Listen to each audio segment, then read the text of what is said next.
નમસ્કાર. આત્મજ્ઞાનના જિજ્ઞાસુ સર્વ ભાઈ બહેનોનું આ જીવન મુક્તિ ચેનલ ઉપર સ્વાગત છે. કર્મણ્યેવાધિકારસ્તે મા ફલેષુ કદાચન. તું કર્મ કરી શકું છું તારી બુદ્ધિ પ્રમાણે, તારી શક્તિ પ્રમાણે, અને તારો અધિકાર એ કર્મ કરવા ઉપર જ છે. કર્મફળ તું ઈચ્છે એવું પ્રમાણે જ મળે એવી તું આશા ના રાખી શકું. ભગવાને એમ કહ્યું છે કે તારો અધિકાર નથી, પણ મૂળમાં વાત એમ જ છે કે તું ઈચ્છે એવું પરિણામ તને મળશે જ, એની તને કોઈ જ નિશ્ચિતતા નથી. તો આજે આપણે આ વિશે ચર્ચા કરીશું. ભગવાને બીજા અધ્યાયમાં મેં પહેલાં તમને કહ્યું છે તેમ કે જે કંઈ કહેવું છે આખી ભગવદ્ ગીતા મેં ભગવાને બીજા અધ્યાયમાં જ કહી દીધું છે. અને ભગવાને બીજા અધ્યાયમાં પહેલાં જ્ઞાનયોગ વિશે ચર્ચા કરી છે અને પછી કર્મયોગ વિશે ચર્ચા કરી છે. ભગવાને જ્ઞાનયોગની ચર્ચા શરૂ કરતાં પહેલો જ શ્લોક કહ્યો છે, નાસતો વિદ્યતે ભાવો નાભાવો વિદ્યતે સત. આમ કહીને ભગવાને જો તમે જ્ઞાન માર્ગે આગળ વધવા માગતા હો તો નિત્ય અનિત્ય, સત્ય અસત્યનો વિવેક કરવાનું શીખવું જ પડે, પ્રયત્ન કરવો જ પડે. એ જ રીતે ભગવાને જ્ઞાનયોગની ચર્ચા સમાપન કરીને કર્મયોગ વિશેની ચર્ચા શરૂ કરી છે. તો એમાં પણ પહેલો શ્લોક લીધો છે, કર્મણ્યેવાધિકારસ્તે મા ફલેષુ કદાચન. મતલબ કે તું જો જ્ઞાન માર્ગે આગળ ના વધે અને કર્મ માર્ગે આગળ વધવા માગતો હોય તો તારે પહેલો સિદ્ધાંત એ યાદ રાખી લેવો પડશે કે કર્મ માર્ગમાં તારો કર્મ ઉપર જ અધિકાર રહેશે, ફળ ઉપર તો તારો અધિકાર નથી. કર્મ ફળદાતા ફક્ત ને ફક્ત ઈશ્વર છે. મારા ભાઈઓ બહેનો, મારી તમને વિનંતી છે કે જો આ બે શ્લોકો જ્ઞાનયોગ અને કર્મયોગ માટેના શરૂઆતના જ પહેલાં બે શ્લોકો જો તમે બરાબર બુદ્ધિપૂર્વક નહીં સમજો તો ભગવદ્ ગીતા વાંચશો તો ખરા, તમે સાંભળશો પણ ખરા, પણ તમારા જીવનમાં નહીં ઉતરે, એટલે કે તમારા જીવનમાં વણાઈ નહીં જાય. માટે મારો આ પહેલાંનો જે વિડીયોમાં ના ભાવો વિદ્યતે સત મેં વિડીયો બનાવ્યો છે એ પણ સાંભળજો, અને આ હવે બનાવું છું એ પણ સાંભળજો. જો તમારી પાસે સાંભળવાનો ટાઈમ ન જ હોય તો હું ડિસ્ક્રિપ્શનમાં હું જે બોલું છું એ બધું લખીને આપું છું, વાંચજો તો ખરા જ.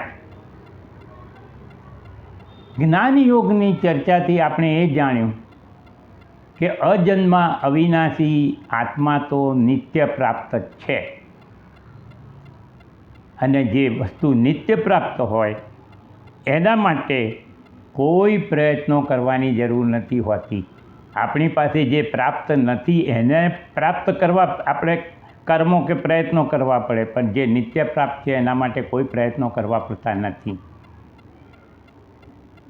હા, આપણા શાસ્ત્રોમાં ઘણી બધી સાધનાઓ પ્રિસ્ક્રાઇબ કરી છે, પણ એ સાધનાઓ કંઈ આત્માની પ્રાપ્તિ નથી કરાવતી. એ સાધનાઓ ફક્ત ને ફક્ત આપણા ચિત્તની શુદ્ધિ કરે છે, અને શુદ્ધ ચિત્તમાં આત્માનું સ્પષ્ટ પ્રતિબિંબ પડી જાય છે કે જે આપણે જોઈ શકીએ છીએ. શુદ્ધ ચિત્ત થયા પછી આત્માની પ્રાપ્તિ માટે કોઈ પ્રયત્નો કરવા પડતા નથી. જેમ કે તમે રૂમની બારી ખોલો પછી સૂર્યપ્રકાશને અંદર આવવા આમંત્રણ આપવું પડતું નથી, રૂમ આપોઆપ જ પ્રકાશિત થઈ જાય છે. તો આ થઈ જ્ઞાન માર્ગની વાત. હવે કર્મ માર્ગની વાત. સૃષ્ટિનો અને જગતનો નિયમ છે કે કરવાનું અને પ્રાપ્ત કરવાનું ફક્ત ને ફક્ત આત્માથી ભિન્ન, આત્માથી જુદા લક્ષણોવાળા અને આત્માથી અસંગ ભૌતિક જગત એટલે કે મટીરિયલ વર્લ્ડમાં જ છે. પોતાની ઈચ્છા મુજબનું કર્મફળ પ્રાપ્ત કરવા તમારે કર્મો કરવા પડે, કારણ કે ભૌતિક જગતનો નિયમ જ એ છે કે કંઈક આપો તો કંઈક લો. ભગવાન કર્મયોગની ચર્ચા આ શ્લોકથી શરૂ કરે છે. ભગવાન આપણને એટલે કે આપણા જેવા સંસારી લોકોને સાવધાન કરે છે અને થોડા કડક શબ્દોમાં કહું તો ચેતવણી પણ આપે છે કે આ ભૌતિક જગતમાં તારો કર્મ પર જ અધિકાર રહેશે, કર્મફળ તું નક્કી નહીં કરી શકું. તો પ્રશ્ન એ થાય છે કે આવું કેમ કે આપણી ઈચ્છા મુજબનું કર્મફળ આપણે ગેસ નથી કરી શકતા? તો ભગવાને એનો સમજૂતી અધ્યાય 4ના 17મા શ્લોકમાં કહેલી છે, ગહનો કર્મણા ગતિ. કર્મોની ગતિ અતિ ગહન, કોમ્પ્લિકેટેડ, કે જે મનુષ્યની બુદ્ધિમાં ઉતરી શકે તેમ નથી. એના કારણે કયું કર્મ ક્યારે, કેવી રીતે, કેવા પ્રકારે, કેવા રૂપે અને કેટલા પ્રમાણમાં ફળ આપશે એ આપણે કદી પણ જાણી શકીએ તેમ નથી. અને બીજું, તું જે ઈચ્છિત કર્મફળ માટે તારી બુદ્ધિ પ્રમાણે જે આયોજન કરીને પ્રયત્નો કરે છે,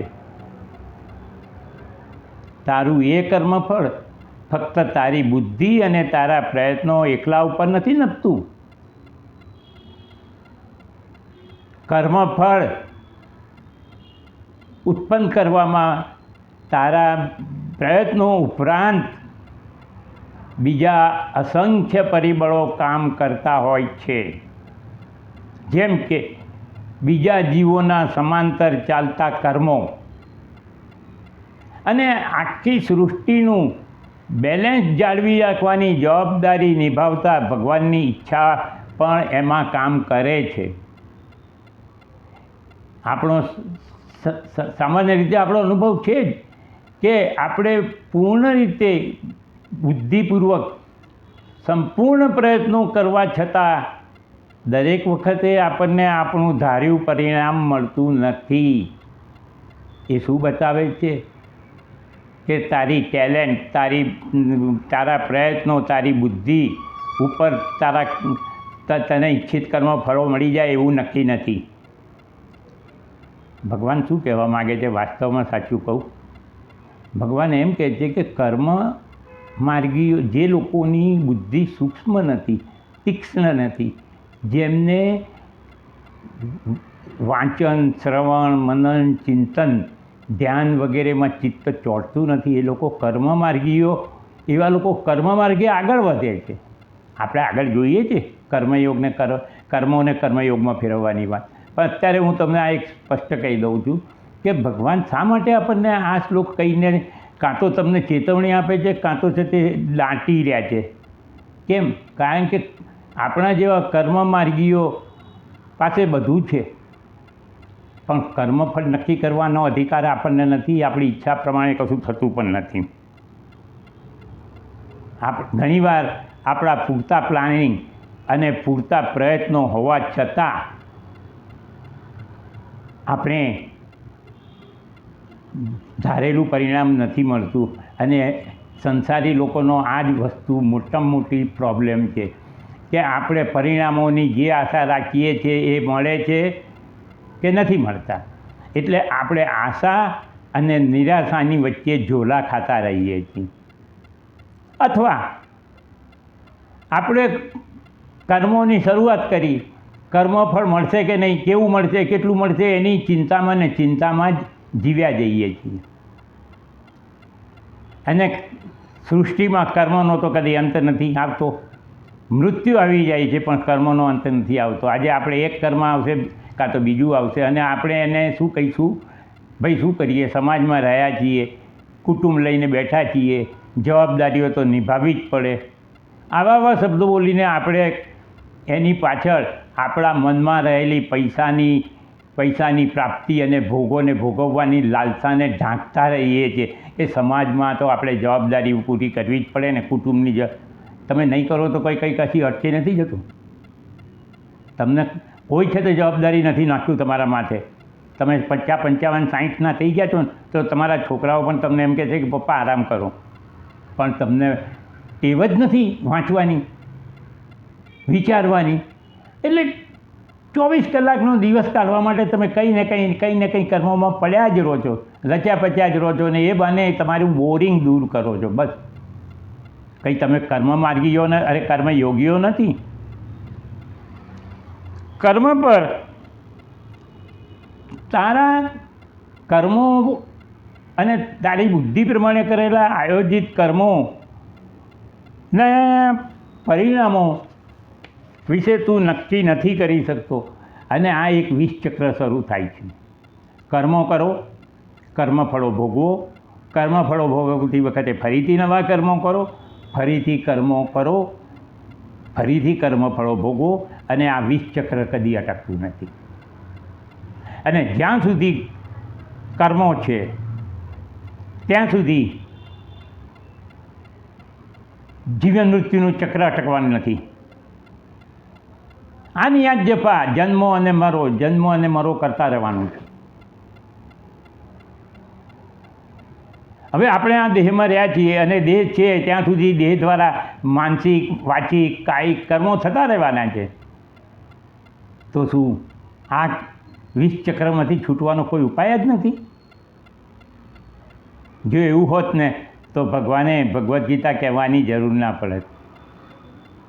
ભગવાને આપણા પર દયા ખાઈને કહે છે કે તું કર્મો કર, બુદ્ધિ પ્રમાણે આયોજન કરીને કર્મો કર, પણ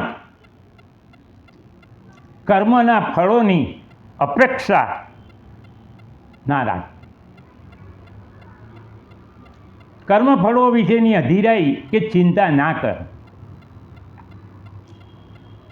આવશ્યક બધા કર્તવ્યો કરતા રહેવા છતાં પણ જો તમે ફળની અપેક્ષા નહીં કરો, ફળ તો ઉત્પન્ન થવાનું જ છે, એમાં ના નથી, પણ તમારી ઈચ્છા પ્રમાણેનું જ ફળ મળે એવી અપેક્ષા રાખ્યા વિના અને ક્યારે મળશે, કેવું મળશે એની ચિંતા કર્યા વિના જો તમે તમારા કર્તવ્ય કર્મો નિભાવતા રહેશો તો એ કર્મો નહીં રહે, એ કર્મ યોગ બની જશે. એટલે કે ભગવાને કર્મ ફળ પર તારો અધિકાર નથી એમ કહીને આપણને ચેતવણી આપી, પણ સાથે સાથે એ પણ કહ્યું કે હું તને છૂટવાનો માર્ગ પણ બતાવું છું કે બધા કર્મો કર. કર્મો કરતા રહીને તારે કર્મફળની અપેક્ષા નથી રાખવાની, કર્મફળની ચિંતા નથી કરવાની. ભગવાને સાથે સાથે ચેતવણી પણ આપે છે કે તારે આવશ્યક કર્તવ્ય કર્મોને એવોઇડ એટલે કે ટાળવાના નથી. કારણ કે કાયર અને વિકણ મનુષ્યો જ કર્તવ્યોથી ભાગતા ફરે છે, કર્તવ્યોને ટાળતા રહે છે. અને બીજું સ્પષ્ટ છે કે કર્મયોગ સિદ્ધ કરવો હોય તો કર્મો તો કરવા જ પડશે. અને તું નહીં કરે કર્મો તો પણ કર્મો થતા રહેવાના છે, કારણ કે શરીર એ પ્રકૃતિનો અંગ છે અને પ્રકૃતિ એક ક્ષણ માટે પણ કર્મ કરતાં અટકતી નથી. માટે તારા કર્મો, તારા ભાગે આવેલા, તારા હિસ્સામાં આવેલા કર્મોને તું ઉત્સાહપૂર્વક, પ્રામાણિકતાથી, તારી પોતાની હિંમતપૂર્વક તું તારા કર્તવ્ય કર્મો કરતો જા.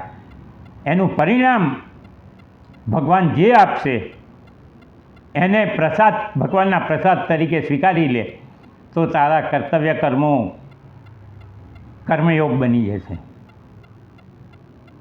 આપણે આ પહેલાં જોયું, આગલા વિડીયોમાં આપણે જોયેલું છે કે 3 પ્રકારના કર્મો છે. એમાંથી સંચિત પ્રકારના કર્મો તો આપણે જ્ઞાન યોગ દ્વારા જ બાળીને ભસ્મીભૂત કરી નાખીએ છીએ. ભગવાને કહેલું જ છે કે આત્મજ્ઞાનરૂપી અગ્નિમાં બધાય કર્મો બળીને ભસ્મીભૂત થઈ જાય છે. પણ આગામી કર્મો જે છે કે જે હવે પછી આ દેહ કરવાનો છે, એના નાશ માટે એક જ ઉપાય છે અને તે છે કર્મયોગ. માટે કર્મયોગનું પાલન અતિ આવશ્યક છે. જો તમારે આ જીવનમાં સુખ, શાંતિ, ચેનથી જીવવું હોય અને ભવિષ્યમાં મોક્ષ પ્રાપ્ત કરવો હોય તો તમે એમ માનો કે હું કર્મો નહીં કરું, કર્તવ્ય નહીં કરું તો ક્યાંથી મને કર્મબંધન લાગશે? નહીં. તમે પ્રાણવાયુ લો છો એ પણ એક કર્મ જ છે, કારણ કે ભૌતિક જગતમાં છે ને ભૌતિક જગતમાં એક ક્ષણ પણ કોઈ કર્મ કર્યા વગર રહેતું નથી. માટે કર્મયોગ એ બહુ જરૂરી છે. અને આપણો ઉદ્દેશ, જો આપણે જીવનમાં ખરેખર કર્મબંધનથી મુક્ત રહેવું હોય, કર્મબંધનથી મુક્ત રહેવાનો અર્થ કે કર્મો, કર્તવ્યો કરતા રહેવાનું છે, પરંતુ કર્મફળોની અપેક્ષા રાખીને ચિંતા અને ભયમાં નથી જીવવું. જે થશે એ થશે. ભગવાનની ઈચ્છા હશે અને ભગવાન જે મારા ભાગ્યમાં હશે તે આપશે. હું મારું કર્તવ્ય કરું છું. તો આપણે આપણા કર્તવ્ય કર્મોને સામાજિક જીવનમાં રહીને, સંસારિક જીવન જીવતા રહીને કર્મયોગમાં ફેરવી નાખવાના છે. આપણી જવાબદારી જ્યાં છે. હા, એક વસ્તુ છે, જ્ઞાનરૂપી અગ્નિથી તમે સંચિત કર્મોને બાળી નાખો છો અને આગામી કર્મોથી કર્મયોગથી તમે આગામી કર્મફળોના બીજને ઇન્ફર્ટાઇલ એટલે કે રસકસ વિનાના બનાવી દે છો કે જે કર્મફળ ઉત્પન્ન કરવાને લાયક નથી રહેતા. તો તમારો મોક્ષ નિશ્ચિત છે.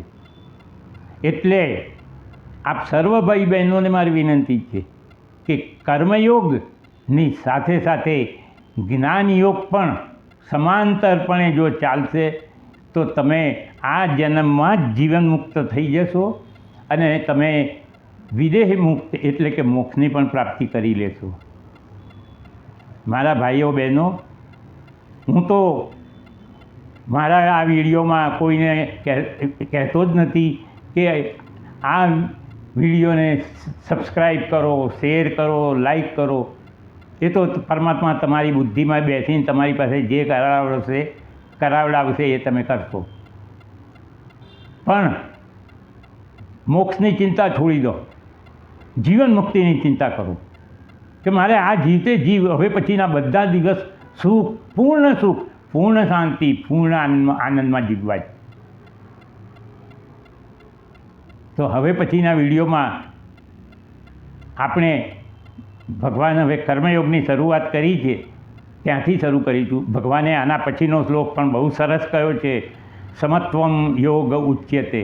એ વિશે પણ આપણે ચર્ચા કરીશું તો ઘણો આનંદ થશે. તો ત્યાં સુધી નમસ્કાર.